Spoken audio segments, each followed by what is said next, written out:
Après des générations de douleurs de l'histoire, Christophe le colon, menteur, barbare, canular, un petit-fils, c'est tout le monde qui l'appelle Grégoire. Hypocrite, rien de méritoire, pense que tout dans la vie lui est pour mouvoir. Il rentre dans le bar, s'assoit au comptoir, commande un petit noir, sans laisser de pourboire. L'empire colonialiste, blasphématoire, a broyé dans sa mâchoire la mémoire de l'homme noir. L'histoire de mon peuple est cachée au Vatican dans un tiroir. L'école, l'immédiat, censure, tout ce qui est exitoire. La vérité gêne comme une maladie inflammatoire. L'homme blanc m'a tellement menti, j'ai du mal à croire que l'historien avait un sérieux trou noir au moment d'écrire l'histoire des Noirs. L'opinion publique a le droit de savoir. Comme après le crash, je recherche la boîte noire. Les séquelles et les traumatismes ont creusé des trous noirs. Je vois ceux qui ont la même couleur de peau que moi sombrer dans la cistana, la frustration, la résignation. Puis certains de nos braves ont baissé les bras. Vie de trafic et de petits business. Et pour Grégoire, la vie sera toujours peinard.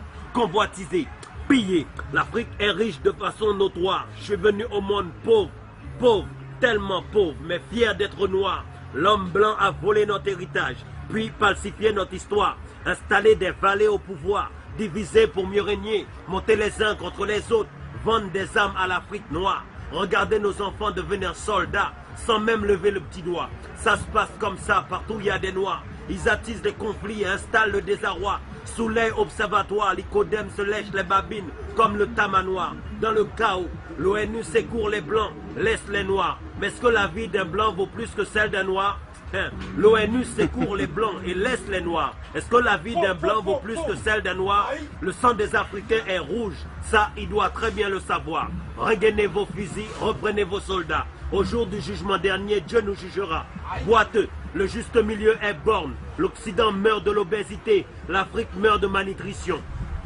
Touché par la famine, Mamadou Kanté a vu son fils mourir de faim. L'intestin collé aux parois de l'estomac jusqu'à bloquer l'appareil respiratoire. Blessé, le baobab est balafré à jamais. Le concept chrétien qui consiste, si on te fout une gifle, tu dois attendre l'autre. Je trouve qu'elle est stupide et lâche. Au nom de la chrétienté, l'Église et l'État ont dépouillé les gens de leurs biens et de leur identité. Blessé, le baobab est balafré à jamais. Entre l'Afrique et l'Occident, il y a un écart. L'esclavage et la colonisation a creusé le retard, a franchi. L'exploitation a pris le relais de façon rédhibitoire.